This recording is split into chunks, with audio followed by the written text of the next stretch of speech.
नमस्कार दोस्तों, आपका स्वागत है हमारे नए हॉरर पॉडकास्ट में। दोस्तों, आज का हॉरर पॉडकास्ट सुरेंद्र यादव जी की है, जो पेशे से एक ट्रक ड्राइवर हैं। तो चलिए अब ये कहानी सुरेंद्र यादव जी के नजरिए से सुनते हैं। लेकिन उससे पहले आप लोगों से एक रिक्वेस्ट है, अगर आप लोग चैनल पर नए हैं तो चैनल को सब्सक्राइब करें। तो अब ज्यादा समय नहीं लेते हैं, चलिए कहानी की शुरुआत करते हैं। दोस्तों, मेरा नाम सुरेंद्र यादव है। उम्र है कोई 42-43 बरस। पेशा वही जो मेरे खून में घुल चुका है, ट्रक ड्राइवरी। इस लोहे के दानव को चलाते हुए मुझे 12 साल से ज्यादा हो गए। इन 12 सालों में मैंने देश के कोने कोने की सड़कों पर अपने इस ट्रक के पहिए छोड़े हैं। पर आज जो कहानी मैं सुनाने जा रहा हूं, वो मेरे जीवन का सबसे भयावह अनुभव था। एक ऐसी रात जिसने मुझे सिखा दिया कि कभी कभी शॉर्टकट आपको मंजिल तक नहीं बल्कि मौत के और करीब ले जाता है। ये बात उस साल की है जब मुझे मध्य प्रदेश से उत्तराखंड के एक दूरस्थ गांव में मशीनरी का सामान पहुंचाना था। सफर लगभग 3 दिन का था और मेरे साथ मेरा सहायक दीपक होना था। लेकिन उसकी बीवी की तबीयत अचानक खराब हो गई, इसलिए मुझे अकेले ही ये सफर तय करना पड़ा। शाम के 4 बजे मैंने ट्रक स्टार्ट किया। दीपक ने मुस्कुराते हुए कहा था, दादा सावधानी से चलना, ये रास्ता बहुत सुनसान पड़ता है। मैंने उसकी बात को हल्के में लिया। चिंता मत कर दीपक, मैंने इससे बड़े सफर अकेले किए हैं। पहले दिन का सफर सामान्य रहा। मैंने रात एक ढाबे पर गुजारी। दूसरे दिन सुबह फिर चल पड़ा। दोपहर तक मैं उत्तर प्रदेश की सीमा में प्रवेश कर चुका था। शाम ढलते ढलते मैं एक ऐसे इलाके में पहुंचा जहां सड़क के दोनों ओर घने जंगल थे। सूरज डूबने लगा था और अंधेरा घना होता जा रहा था। रात के 8 बजे तक मैं एक ऐसे हिस्से में पहुंच गया जहां सड़क पूरी तरह सुनसान थी। कई मील तक कोई गांव या रोशनी नहीं दिख रही थी। तभी मुझे सड़क के किनारे एक टिमटिमाती लालटेन दिखाई दी। नजदीक जाकर देखा तो एक छोटी सी चाय की दुकान थी। एक बूढ़ा आदमी अंगीठी के पास बैठा था। मैंने ट्रक रोका और नीचे उतरा। चाय मिलेगी चाचा? मैंने पूछा। बूढ़े ने धीरे से सिर उठाया। उसकी आंखें गहरी और थकी हुई लग रही थीं। हाँ, बैठ जाओ बेटा। चाय बनाते हुए उसने पूछा, किधर जा रहे हो इतनी रात को? उत्तराखंड, मशीनरी पहुंचानी है। बूढ़े ने चाय का प्याला मेरी ओर बढ़ाते हुए कहा, इस रास्ते से तो तुम्हें कल शाम तक पहुंचना है, मगर एक शॉर्टकट है। मेरी दिलचस्पी जड़ी। शॉर्टकट? हाँ, यहां से 10 किलोमीटर आगे एक पुराना रास्ता जंगल के बीच से निकलता है। वो तुम्हें सीधे हरिद्वार रोड पर पहुंचा देगा। कम से कम 5 घंटे बच जाएंगे। मैंने सोचा, टाइम बचाना अच्छा रहेगा। रास्ता ठीक है ना? मेरा ट्रक भारी है। रास्ता पक्का है, बस थोड़ा सुनसान है। दिन में तो गांव वाले उससे आते जाते हैं, पर रात में उसने अपनी बात अधूरी छोड़ दी। रात में क्या? मैंने पूछा। कुछ नहीं, बस सावधानी से चलना, उसने जल्दी से कहा। मैंने चाय के पैसे दिए और ट्रक में लौट आया। 10 किलोमीटर बाद मुझे वो रास्ता दिखा, एक पुराना संकरा रास्ता जो जंगल के गहरे अंधेरे में समा रहा था। रास्ते के मुहाने पर एक बोर्ड लगा था, लेकिन वो इतना पुराना और धुंधला हो चुका था कि उस पर कुछ पढ़ा नहीं जा सकता था। मैं रुका। दिमाग में 2 विचार आए। एक तरफ टाइम बचाने का लालच, दूसरी तरफ अनजाने रास्ते का खतरा। लालच जीत गया। मैंने ट्रक को उस रास्ते पर मोड़ दिया। जैसे ही मैं जंगल के अंदर घुसा, एक अजीब सी ठंडक ने घेर लिया। हवा में सनसनाहट थी। पेड़ों की शाखाएं ऐसे लग रही थीं जैसे वे मुझे रोकना चाह रही हों। ट्रक की हेडलाइट्स केवल कुछ फीट आगे तक का रास्ता दिखा पा रही थी। दोनों ओर घना काला अंधेरा, सिर्फ इंजन की आवाज और पेड़ों की सरसराहट। मैंने रफ्तार धीमी कर दी। रास्ता उबड़ खाबड़ था। हर मोड़ पर मुझे लग रहा था कि अब यह रास्ता खत्म होगा और मैं मुख्य सड़क पर पहुंच जाऊंगा, पर ऐसा नहीं हुआ। 1 घंटा बीत गया, 2 घंटे बीत गए। रास्ता खत्म होने का नाम नहीं ले रहा था। अचानक ट्रक का पिछला टायर फटने की आवाज आई। धड़ाके की आवाज जंगल की खामोशी में बंदूक की गोली जैसी लगी। मैंने ट्रक रोका। सड़क के बीचों बीच घने जंगल के अंधेरे में मैं फंस चुका था। ट्रक से उतरा। टॉर्च की रोशनी में देखा तो बायां पिछला टायर पूरी तरह फट चुका था। बस यही कमी थी, मैंने खुद से बड़बड़ाया। अब मुझे टायर बदलना था, अकेले सुनसान जंगल में। रात के 11 बज चुके थे। मैंने टूल किट निकाली और काम शुरू किया।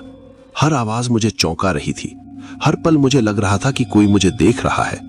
तभी पीछे से एक आवाज आई, भैया मदद चाहिए। मैं चौंक कर मुड़ा। टॉर्च की रोशनी में मैंने देखा एक युवक खड़ा था, उम्र 20-22 साल, साधारण कपड़े, पर उसकी आंखों में एक अजीब सी चमक थी। तुम यहां कहां से? मैंने हैरानी से पूछा। मैं आगे के गांव से हूं, रात का सफर कर रहा था, आपको परेशान देखा तो सोचा मदद कर दूं, उसने मुस्कुराते हुए कहा। मुझे राहत मिली। अच्छा हुआ तुम आ गए, अकेले ये टायर बदलना मुश्किल था। हम दोनों ने मिलकर टायर बदलना शुरू किया। काम करते हुए मैंने पूछा, तुम्हारा नाम क्या है? राहुल, उसने कहा। मैं सुरेंद्र। थोड़ी देर बाद राहुल ने अचानक कहा, भैया एक बात कहूं? हाँ बोलो। आप जिस चाय वाले ने ये रास्ता बताया उस पर भरोसा नहीं करना चाहिए था। मेरा दिल धड़क रहा था। क्यों, क्या हुआ? वो चाय वाला, राहुल ने रुककर कहा, वो चाय वाला 3 साल पहले इसी रास्ते पर एक ट्रक एक्सीडेंट में मर गया था। उसकी दुकान भी तब से बंद है। ट्रक का इंजन अचानक खराब होने लगा। राहुल की बात मेरे शरीर में बिजली सी दौड़ा दी। ट्रक का इंजन एक अजीब खरखराहट के साथ धीमा होने लगा और फिर पूरी तरह बंद हो गया। क्या बोला तुमने? मैंने कांपती आवाज में पूछा। राहुल ने गंभीर होकर कहा, वो चाय वाला 3 साल पहले इसी रास्ते पर एक ट्रक एक्सीडेंट में मर गया था। उसकी दुकान भी तब से बंद है। पर मैंने तो उसे देखा, उससे बात की। मेरी आवाज लड़खड़ा रही थी। राहुल ने ट्रक की खिड़की से बाहर देखा। ये जगह, ये सब ठीक नहीं है भैया, हमें यहां से निकलना होगा। मैंने बार बार ट्रक स्टार्ट करने की कोशिश की, पर इंजन ने कोई प्रतिक्रिया नहीं दी। कुछ नहीं हो रहा, ऐसा लग रहा है बैटरी डेड हो गई है। भैया मैं आगे जाकर मदद लेकर आता हूं, मेरा गांव यहां से ज्यादा दूर नहीं है, राहुल ने सुझाव दिया। नहीं, मैंने तुरंत कहा, तुम्हें अकेले नहीं जाने दूंगा। इस जंगल में रात के वक्त अकेले? पर हमारे पास और कोई विकल्प नहीं है, राहुल ने कहा। या तो हम यहीं बैठे रहें और इंतजार करें, या मैं जाकर मदद ले आऊं। कुछ देर सोचने के बाद मैंने कहा, ठीक है, पर जल्दी लौटना और सावधान रहना। राहुल ट्रक से उतरा और जंगल के अंधेरे में समा गया। मैं अकेला ट्रक में बैठा रहा। घड़ी में रात के 12 बज चुके थे। आसपास का सन्नाटा डरावना था। पेड़ों की शाखाएं हवा में सरसरा रही थीं और कभी-कभी दूर से किसी जानवर की आवाज आती थी। लगभग आधे घंटे बीत गए। राहुल वापस नहीं आया। मेरी बेचैनी बढ़ने लगी। कहीं उसे कुछ हो तो नहीं गया? मैंने खुद से सवाल किया। तभी अचानक मुझे किसी के रोने की आवाज सुनाई दी। एक औरत की आवाज। वो रोना दूर से आ रहा था और धीरे धीरे करीब आता जा रहा था। मैंने ट्रक की खिड़की बंद कर दी और दरवाजे को लॉक कर दिया। दिल जोरों से धड़क रहा था। आवाज और करीब आई। अब मैं शब्द सुन सकता था। मेरा बच्चा खो गया है, कोई मदद करो। एक युवा औरत ट्रक के सामने आकर खड़ी हो गई। उसने सफेद साड़ी पहनी हुई थी और उसके बाल बिखरे हुए थे। भैया मेरी मदद करो, उसने ट्रक की खिड़की पर दस्तक दी। मैं चुप रहा। राहुल की चेतावनी याद आई। इस जगह पर किसी पर भरोसा नहीं करना चाहिए। भैया मेरा बच्चा जंगल में खो गया है, उसकी आवाज में करुणा थी। मैंने खिड़की थोड़ी सी खोली। तुम यहां क्या कर रही हो इतनी रात को? मैं आगे के गांव से हूं, अपने बच्चे को लेकर शहर जा रही थी। गाड़ी खराब हो गई, बच्चा भागकर जंगल में चला गया। उसकी आंखों में आंसू थे। उसकी हालत देखकर मेरा दिल पसीजा। ठीक है, तुम अंदर आ जाओ, लेकिन हमें इंतजार करना होगा। मेरा साथी मदद लेने गया है। औरत ने आभार जताया और ट्रक में बैठ गई। उसने अपना परिचय दिया। मेरा नाम मीना है। मैं सुरेंद्र। थोड़ी देर तक हम चुप रहे। फिर मीना ने पूछा, आपका साथी कब आएगा? शीघ्र ही उम्मीद है, मैंने कहा। वो किस गांव से है आपका साथी? मीना ने पूछा। राहुल ने कहा था आगे के गांव से। मीना का चेहरा गंभीर हो गया। राहुल? कौन राहुल? वही युवक जो मेरी मदद करने आया था।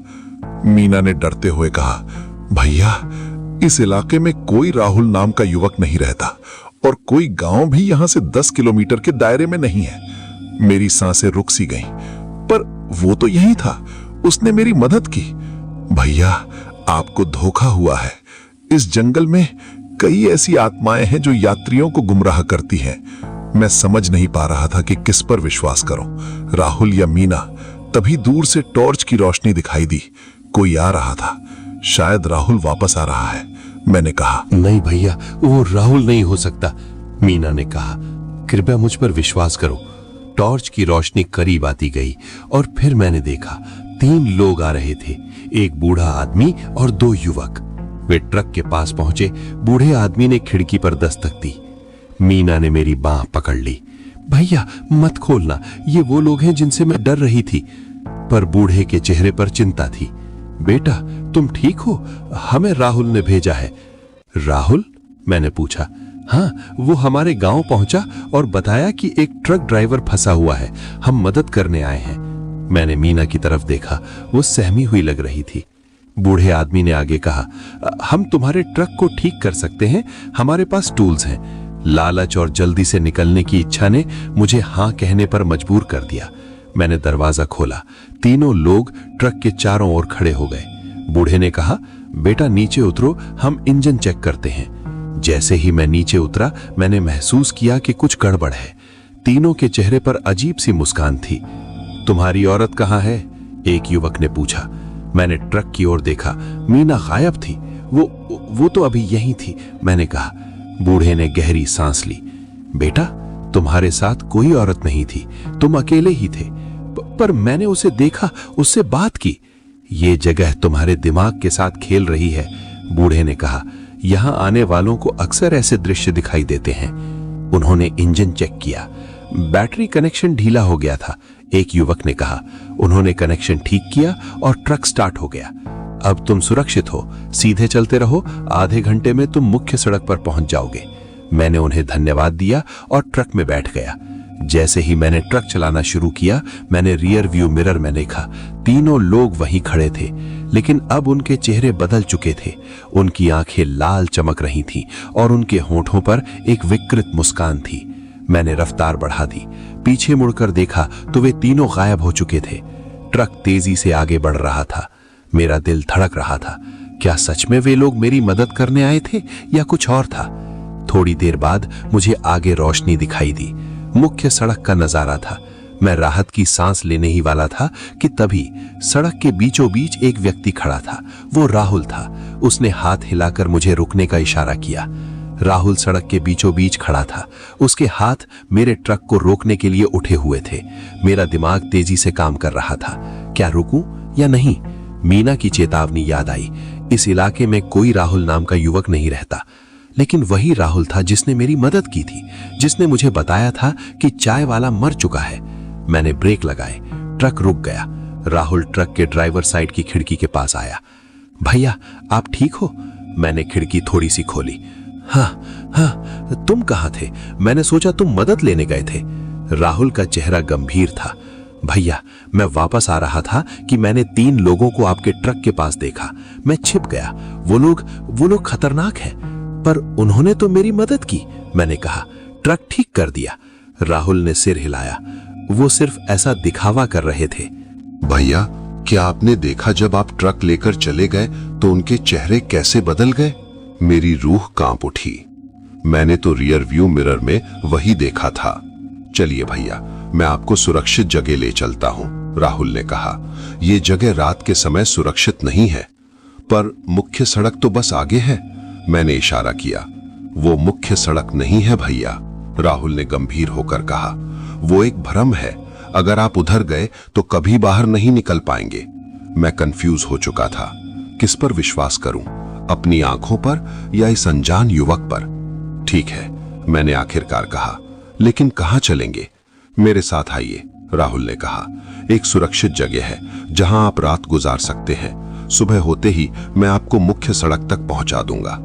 मुझे कोई विकल्प नहीं दिख रहा था। मैंने राहुल को ट्रक में बैठने दिया।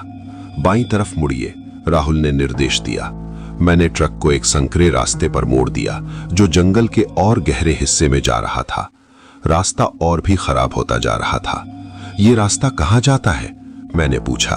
एक पुराने मंदिर की तरफ, राहुल ने जवाब दिया। वहां आप सुरक्षित रहेंगे। कुछ देर बाद हम एक खुले मैदान में पहुंचे। बीच में एक पुराना टूटा फूटा मंदिर था।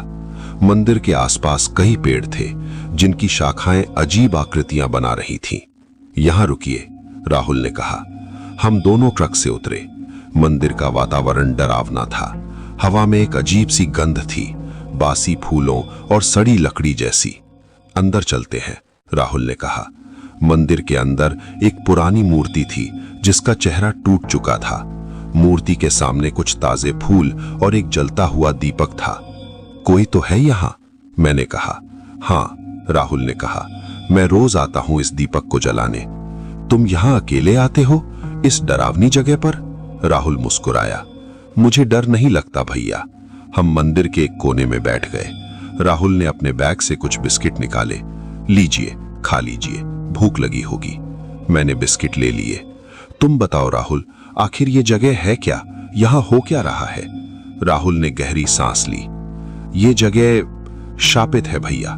सालों पहले यहां एक पूरा गांव हुआ करता था। फिर एक महामारी आई, सब मर गए, लेकिन कुछ आत्माएं वो यहीं फंस गईं। वो 3 लोग? मैंने पूछा। राहुल ने सिर हिलाया। हाँ, वो उस गांव के लोग थे। वो हर रात इस जंगल में भटकते हैं और यात्रियों को गुमराह करते हैं। और वो चाय वाला? वो भी उन्हीं में से एक है, राहुल ने कहा। वो यात्रियों को इस रास्ते पर भेजता है ताकि वो उनका शिकार बन सके। मैं सिहर उठा। पर तुम कौन हो राहुल? राहुल ने मेरी आंखों में देखा। मैं उस गांव का अंतिम व्यक्ति था जो बच गया था। मैंने सबको दफनाया था। पर तुम तो इतने युवा हो। उम्र सिर्फ एक संख्या है भैया, राहुल ने रहस्यमय ढंग से कहा। थोड़ी देर तक हम चुप रहे। फिर मैंने पूछा, और वो औरत मीना? राहुल का चेहरा गंभीर हो गया। मीना? वो सबसे खतरनाक है। वो उस गांव की तांत्रिक थी। महामारी के बाद वो पागल हो गई और खुद को जिंदा जला लिया। उसकी आत्मा सबसे ज्यादा खतरनाक है। मुझे याद आया कि कैसे मीना गायब हो गई थी जब वो 3 लोग आए थे। राहुल, हमें यहां से निकलना चाहिए। सुबह होने दीजिए भैया। रात में निकलना खतरे से खाली नहीं है। हम दोनों मंदिर में बैठे रहे। समय धीरे धीरे बीत रहा था। रात के लगभग 2 बज चुके थे। तभी अचानक मंदिर के बाहर से आवाज आई, किसी के रोने की आवाज। मेरा बच्चा कहाँ है? वो मीना की आवाज थी। राहुल ने मेरी तरफ देखा। शांत रहिए भैया, बाहर मत जाइए। पर वो रो रही है। वो सिर्फ आपको बाहर निकालना चाहती है, राहुल ने कहा। आवाज और करीब आई। अब वो मंदिर के दरवाजे के पास थी। कोई है अंदर? मेरी मदद करो। मैंने देखा, मंदिर की खिड़की से एक सफेद साड़ी का कोना दिखाई दिया। राहुल ने मुझे चुप रहने का इशारा किया। उसने अपनी जेब से एक छोटी सी मूर्ति निकाली और उसे मुट्ठी में भींच लिया। मंदिर का दरवाजा धीरे धीरे खुलने लगा। एक सफेद साड़ी पहनी हुई आकृति अंदर आई। मीना थी, लेकिन उसका रूप बदल चुका था। उसकी आंखें लाल थीं और उसके हाथों के नाखून लंबे और काले हो चुके थे। तुम यहां हो, उसने कर्कश आवाज में कहा। राहुल खड़ा हो गया। वापस जाओ मीना, यहां तुम्हारा कोई काम नहीं है। मीना हंसी। राहुल, तुम अभी भी यहां हो। तुम्हें भी आना था हमारे साथ। मैं तुम्हारे साथ नहीं आऊंगा, राहुल ने दृढ़ता से कहा। मीना ने मेरी तरफ देखा। ये नया है ना, मैं इसे ले जाऊंगी। राहुल ने अपनी मूर्ति उठाई। नहीं, तुम इसे छू भी नहीं सकती। मीना चीखी। तुम मुझे रोक नहीं सकते। वो मेरी ओर बढ़ी। राहुल ने खुद को उसके और मेरे बीच में खड़ा कर दिया। तभी मंदिर के बाहर से और आवाजें आईं। वो 3 लोग भी आ गए थे। राहुल, तुम्हें हमारे साथ आना होगा, बूढ़े आदमी की आवाज आई। हम घिर चुके थे चारों तरफ से। राहुल ने मुझसे कहा, भैया मेरे पीछे आइए। उसने मंदिर की पिछली दीवार की ओर इशारा किया जहां एक छोटा सा दरवाजा था। लेकिन तुम? मैंने कहा। मैं ठीक रहूंगा, आप जाइए। मैंने उस दरवाजे की ओर भागना शुरू किया। पीछे से चीखों और हंसी की आवाजें आ रही थीं। जैसे ही मैं दरवाजे से बाहर निकला, मैंने देखा मेरा ट्रक वहां खड़ा था। मैं ट्रक में कूदा और इंजन स्टार्ट किया। ट्रक चल पड़ा। पीछे मुड़कर देखा तो मंदिर से एक तेज रोशनी निकल रही थी और फिर सन्नाटा। मैंने ट्रक को तेजी से चलाया। किसी तरह मैंने वापस उसी रास्ते पर पहुंचना शुरू किया जिससे आया था। प्रातःकाल का उजाला होने लगा था, पक्षियों की चहचहाहट शुरू हो गई थी और फिर अचानक मुख्य सड़क दिखाई दी। मैं राहत की सांस लेने ही वाला था कि तभी मेरी नजर सड़क के किनारे पड़ी एक टूटी हुई दुकान पर पड़ी। वो वही चाय की दुकान थी जहां मैं रुका था, लेकिन अब वो पूरी तरह जर्जर और टूटी हुई थी। उस पर एक बोर्ड लगा था, इस स्थान पर 3 साल पहले एक दुर्घटना में चाय वाले की मृत्यु हो गई। मेरे रोंगटे खड़े हो गए। मैंने ट्रक रोका और नीचे उतरा। दुकान के सामने एक छोटा सा स्मारक था जिस पर लिखा था रामलाल, एक मददगार इंसान। पर मुझे जो चाय वाला मिला था वो तो बूढ़ा था, रामलाल नहीं। तभी मेरी नजर स्मारक पर लगी एक पुरानी तस्वीर पर पड़ी। तस्वीर में वही बूढ़ा था जिसने मुझे चाय दी थी और उसके बगल में एक युवक की तस्वीर थी। वो राहुल था। नीचे लिखा था रामलाल और उसका पोता राहुल दुर्घटना में एक साथ शहीद। मेरे पैरों तले जमीन खिसक गई। राहुल, वो भी? मैं जल्दी से ट्रक में लौटा और तेजी से वहां से निकल गया, सीधे गंतव्य की ओर। पूरे रास्ते में सोचता रहा, अगर राहुल 3 साल पहले मर गया था तो जो मुझे मिला वो कौन था? और अगर उसने मेरी मदद की तो क्या वो एक अच्छी आत्मा थी? मैंने अपनी मंजिल पर माल उतारा और वापसी का सफर शुरू किया। इस बार मैंने वो रास्ता नहीं लिया। महीनों बीत गए, पर उस रात की यादें मुझे सताती रहीं। एक दिन मैं उस इलाके से फिर से गुजरा। दिन का समय था। मैंने उस रास्ते पर जाने का फैसला किया। दिन के उजाले में वो रास्ता सामान्य लग रहा था। मैं उस मंदिर तक गया। मंदिर अब जीर्ण शीर्ण अवस्था में था। अंदर कोई मूर्ति नहीं थी, कोई दीपक नहीं था, पर एक चीज थी। मंदिर की दीवार पर ताजा फूलों की माला थी और नीचे एक छोटा सा नोट, धन्यवाद भैया, राहुल। मैं वहां कुछ देर खड़ा रहा। फिर मैंने अपने ट्रक से एक ताजा फूलों की माला निकाली और उसे वहां रख दिया। शायद कुछ आत्माएं सच में अच्छी होती हैं और शायद कुछ रास्ते सिर्फ शॉर्टकट नहीं बल्कि सीख देने आते हैं। मैं वापस लौट आया, पर आज भी कभी कभी रात में सोते समय मुझे लगता है जैसे कोई मेरे ट्रक की हेडलाइट्स देख रहा है और दूर से एक आवाज आती है, भैया सावधान रहना। उस मंदिर से लौटने के बाद मैंने सोचा था कि सब कुछ खत्म हो गया है, लेकिन किस्मत को कुछ और ही मंजूर था। 3 महीने बाद की बात है। मुझे फिर से उत्तराखंड जाना था। इस बार दिन के समय। मैंने पक्का इरादा कर लिया था कि उस रास्ते से बिल्कुल नहीं जाऊंगा। दोपहर के 3 बजे थे जब मैं उस इलाके के पास पहुंचा। मौसम अचानक बदलने लगा। आसमान में काले बादल छा गए। बारिश शुरू हो गई, तेज मूसलाधार बारिश। सड़क की हालत खराब होने लगी। दृश्यता कम हो रही थी। मैंने रफ्तार धीमी कर दी। तभी मेरी नजर सड़क के किनारे खड़े एक व्यक्ति पर पड़ी। वो बारिश में भीग रहा था, हाथ उठाकर लिफ्ट मांग रहा था। मैं रुकने वाला ही था कि अचानक उस व्यक्ति के चेहरे ने मुझे रोक दिया। वो राहुल था, या कम से कम राहुल जैसा दिखने वाला कोई युवक। मेरा दिल जोर से धड़का। मैंने ट्रक रोक दिया। सोचा शायद कोई और होगा, पर नजदीक जाने पर मुझे यकीन हो गया वो राहुल ही था। वो ट्रक के पास आया। भैया लिफ्ट मिल सकती है? मैंने खिड़की खोली। राहुल, तुम जिंदा हो? राहुल मुस्कुराया। हाँ भैया मैं जिंदा हूं, पर आप मुझे कैसे जानते हैं? मैं हैरान था। तुमने मुझे 3 महीने पहले उस मंदिर में बचाया था। राहुल का चेहरा गंभीर हो गया। मंदिर? भैया मैं तो आज पहली बार आपसे मिल रहा हूं। अब मैं पूरी तरह कंफ्यूज हो चुका था। क्या वो दूसरा राहुल था या ये वही है? चलो अंदर आ जाओ, मैंने कहा। राहुल ट्रक में बैठ गया। धन्यवाद भैया, मैं अगले गांव तक जाना चाहता हूं। तुम इस इलाके के रहने वाले हो? मैंने पूछा। हाँ, मैं शिवपुर गांव से हूं। शिवपुर, वही नाम जो स्मारक पर लिखा था। तुम्हारे दादा का नाम क्या है? मैंने सावधानी से पूछा। रामलाल। पर वो तो 3 साल पहले। राहुल ने अपनी बात बीच में ही रोक दी। क्या हुआ 3 साल पहले? कुछ नहीं भैया, राहुल ने जल्दी से कहा। बस एक दुर्घटना हो गई थी। मैं चुप रहा। कुछ और पूछने का साहस नहीं हुआ। ट्रक चल रहा था।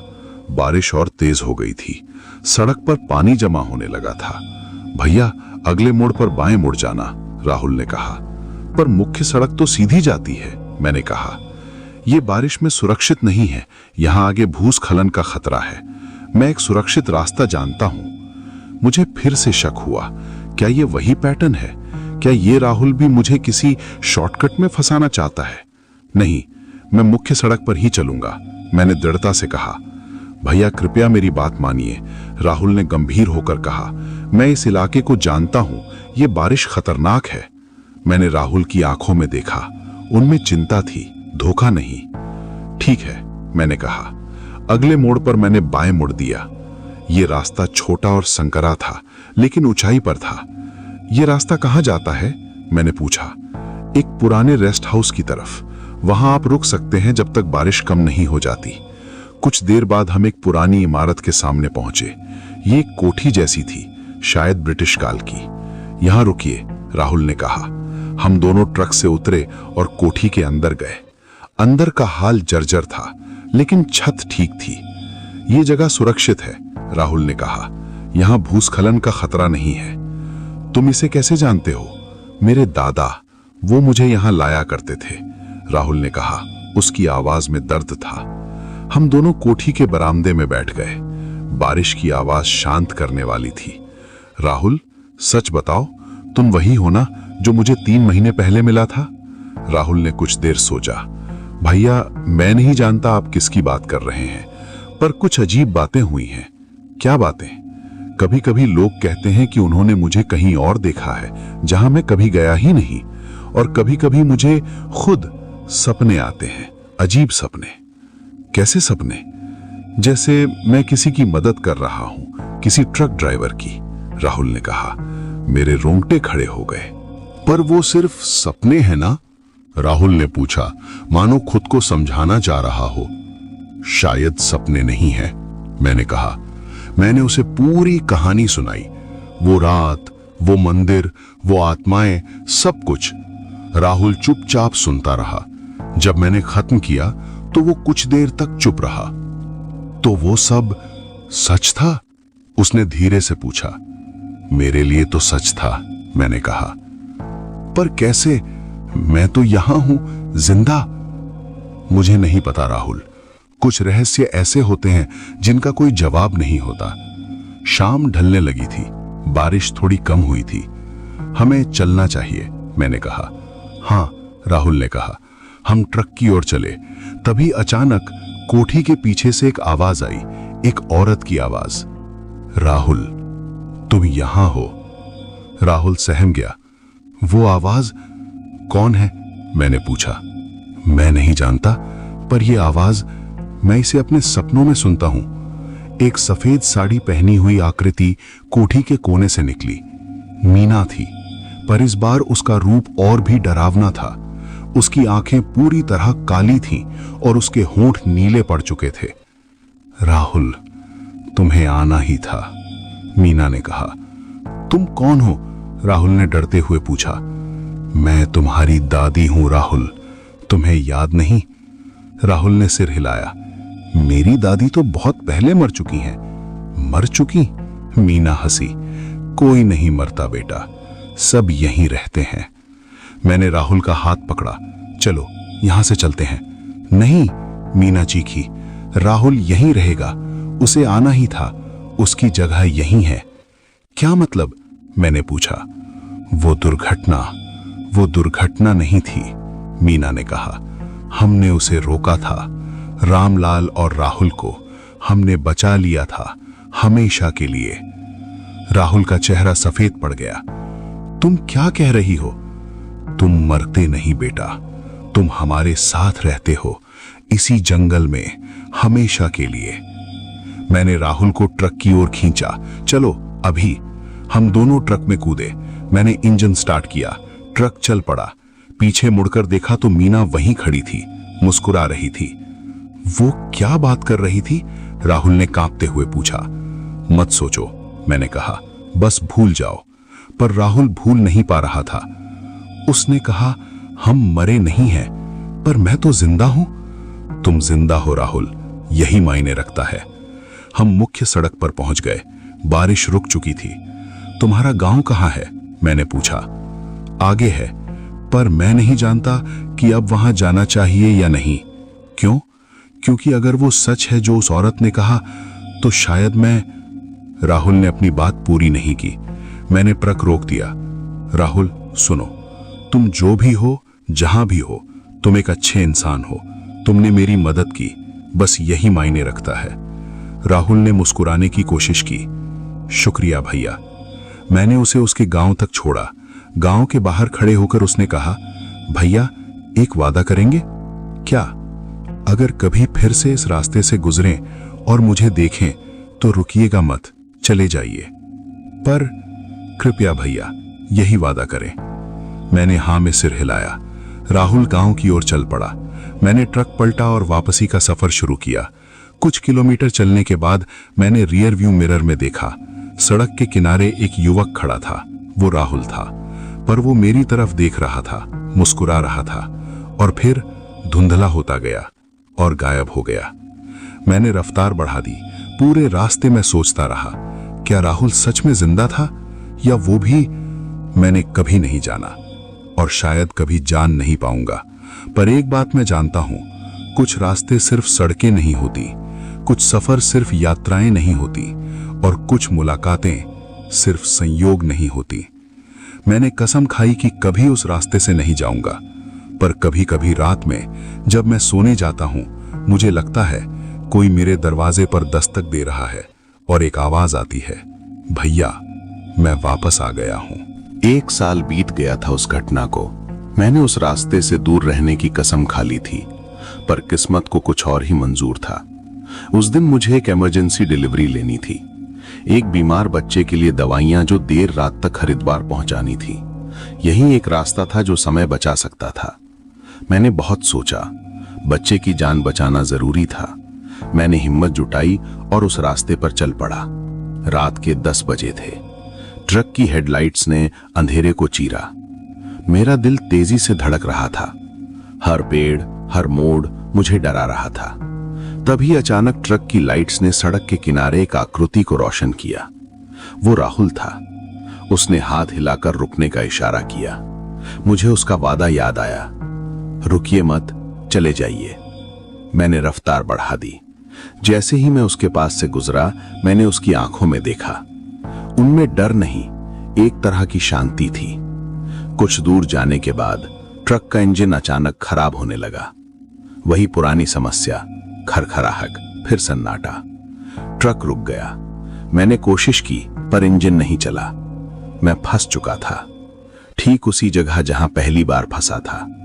तभी पीछे से कदमों की आवाज आई। मैंने मुड़कर देखा, राहुल वहां खड़ा था। मैंने सोचा था आप रुकेंगे नहीं। उसने कहा, मुझे मजबूरी थी, एक बच्चे की जान बचानी है। राहुल का चेहरा गंभीर हो गया।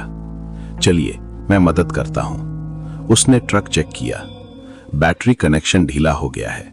यहां अक्सर ऐसा होता है। क्यों? मैंने पूछा। राहुल ने मेरी तरफ देखा। क्योंकि ये जगह चाहती है कि लोग रुकें। उसने कनेक्शन ठीक किया। ट्रक स्टार्ट हो गया। राहुल, मैंने कहा, तुम सच बताओ, तुम कौन हो? राहुल ने एक लंबी सांस ली। भैया, कुछ सच ऐसे होते हैं जिन्हें जानना बेहतर नहीं होता। बस इतना जान लीजिए कि मैं आपकी और दूसरों की मदद करने आया हूं। पर तुम्हारी कब्र? कब्रें सिर्फ शरीरों के लिए होती हैं भैया। आत्माएं कहीं नहीं जाती, वो यहीं रहती हैं जहां उनकी जरूरत होती है।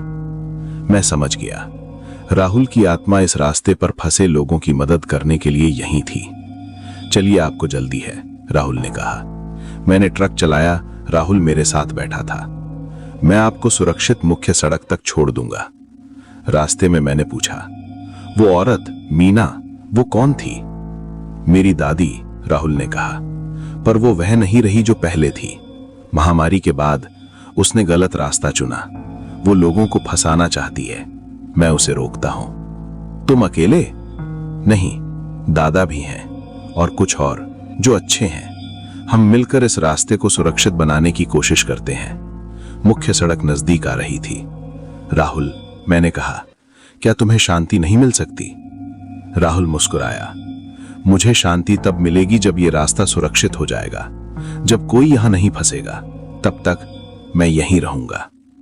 हम मुख्य सड़क पर पहुंच गए। यहां से आप सुरक्षित हैं, राहुल ने कहा। तुम नहीं चलोगे मेरे साथ? मेरी जगह यहीं है भैया।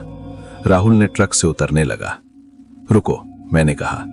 मैंने अपनी जेब से एक छोटी सी हनुमान चालीसा की किताब निकाली। ये रख लो, शायद काम आए। राहुल ने किताब ली। उसकी आंखों में आंसू थे। शुक्रिया भैया, मैं तुम्हें कभी नहीं भूलूंगा राहुल। मैं भी आपको नहीं भूलूंगा। अब जाइए, बच्चे का इंतजार है। मैंने ट्रक चलाया, पीछे मुड़कर देखा तो राहुल वहीं खड़ा था, हाथ हिला रहा था। और फिर धीरे धीरे वो धुंधला होता गया और गायब हो गया। मैंने दवाइयां समय पर पहुंचाई, बच्चा बच गया। उस दिन के बाद मैंने कभी उस रास्ते पर जाने से इनकार कर दिया, लेकिन मैंने एक काम किया। मैंने उस रास्ते के शुरुआत में एक बड़ा बोर्ड लगवाया। उस पर लिखा था, चेतावनी, इस रास्ते पर रात में यात्रा ना करें, सुरक्षित मार्ग आगे है, एक यात्री की ओर से। और नीचे छोटे अक्षरों में, राहुल, तुम्हारा त्याग हमेशा याद रहेगा। 1 साल बाद मैं उस इलाके से गुजरा। दिन का समय था। मैंने वो बोर्ड देखा। उसके नीचे ताजे फूल थे और बोर्ड के पास एक छोटा सा नोट, धन्यवाद भैया, रास्ता अब सुरक्षित है, राहुल। मैं मुस्कुराया। शायद राहुल को अब शांति मिल गई थी।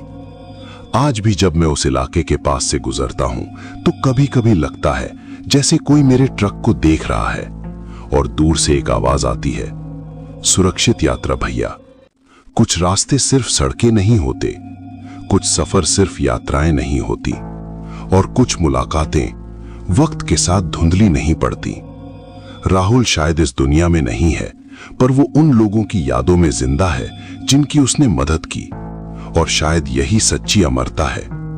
मैं आज भी ट्रक चलाता हूं, पर अब मैं जानता हूं, हर रास्ते पर सिर्फ अंधेरा नहीं होता, कहीं ना कहीं एक रोशनी भी होती है, और कभी कभी वो रोशनी एक मुस्कान का रूप ले लेती है। कहानी का अंत।